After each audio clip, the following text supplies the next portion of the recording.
At the beginning of the game, all of the pieces start on the same squares, but it's your job to make your pieces good and avoid having bad pieces. A good piece is active and has a purpose, where it controls important squares and has plenty of space available to move. Good pieces often control enemy squares. The more of those squares, the better. A bad piece is the opposite. It's passive, has very little mobility, and controls little to no opponent squares. Let's take a look at some examples of good versus bad pieces. In this position, White has a good rook on d1, controlling the only open file on the board. Black's rook, on the other hand, is passive on e8, only controlling space on Black's side of the board without any clear targets. White makes the good rook even better by playing rook to d7, taking over the 7th rank and threatening to win the c7 pawn. Black's rook becomes extremely passive after rook to c8. This is a classic case of good piece versus bad piece.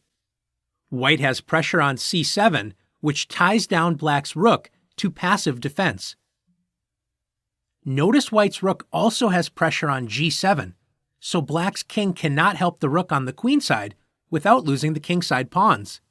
Black is helpless, and White has the very simple plan of bringing the king to b7, capturing the a7 pawn, and then promoting the a6 pawn into a queen. Let's take a look at another position together. In this position, Black decides to attack the bishop on c4 with knight to a5. Although this threatens to capture White's bishop and double White's pawns on the c-file, White can simply play bishop to a2, retreating the bishop to safety, where it is still a good piece.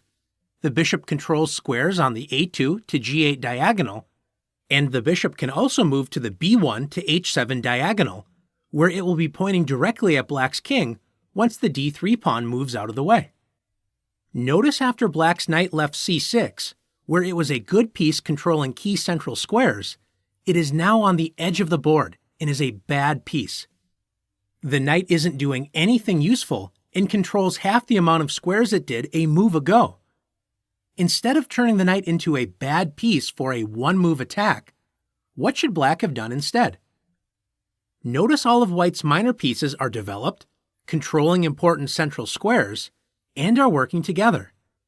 Black's bishop on c8, however, is undeveloped and doing nothing. How can Black activate the bishop and turn it into a good piece? A strong move for Black is b5. Gaining a tempo by attacking the white bishop, grabbing queenside space, and opening the b7 square for Black's light-squared bishop. After bishop to a2 and bishop to b7, Black's bishop enters the long diagonal h1 to a8, where it will be a powerful piece, and it also connects Black's rooks. Black's position is much better now that the light-squared bishop has been made a good piece. Let's take a look at one more position together.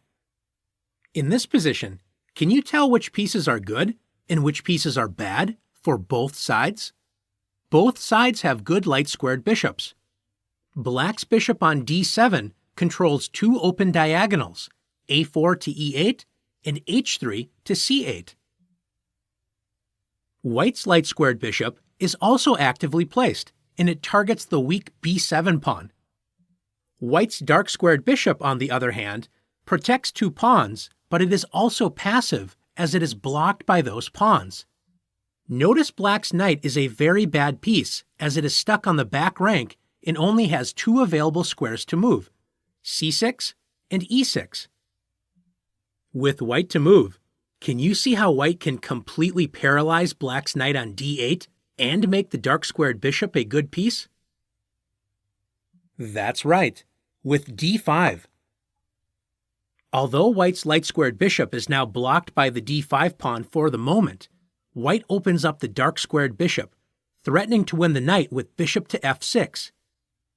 The only way to not lose the knight is by moving the pawn on f7 to give the knight an escape square. After f5, White wins the pawn with g takes f6.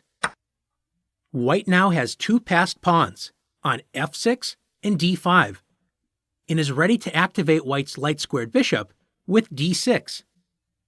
White's active and powerful bishops, as well as the extra material, should be enough to win the game. Now that you've learned the importance of making your pieces good and taking advantage of bad pieces, it's time to test your skills.